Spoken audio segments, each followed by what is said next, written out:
Дед Мороз, Дед Мороз, и снежком скрипит прям. Ах, да батюшки, батюшки, и Снегурочка-то рядом.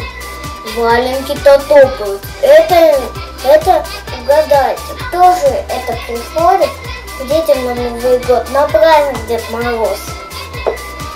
Ну, он к бабушке приходил и к нам приходил. Я ходила по дому, решила я в окно посмотреть, а там кто-то красный вдалеке с голубой точечкой, а это Дед Мороз приходит с подарками и со Снегурочкой.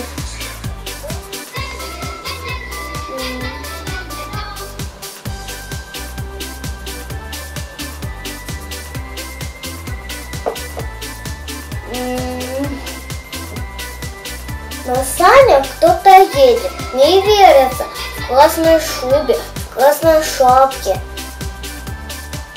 И еще девочка сидит нарядная, вся голубая, белая, с длинными косичками, желтыми волосинками. В дом промекает Дед Мороз со Снегурочкой, через трубу промекают к детям на праздник.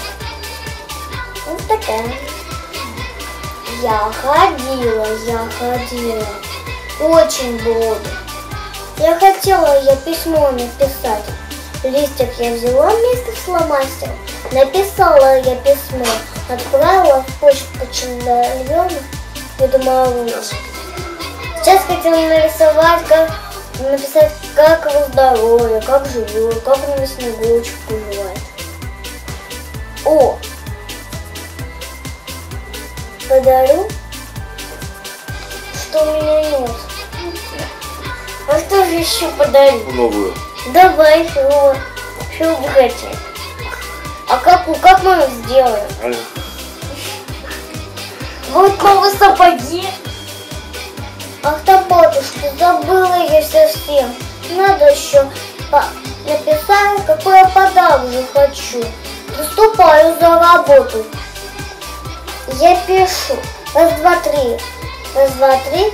Я хочу кукольную ванну. Вот такую я большую, среднюю, наверное.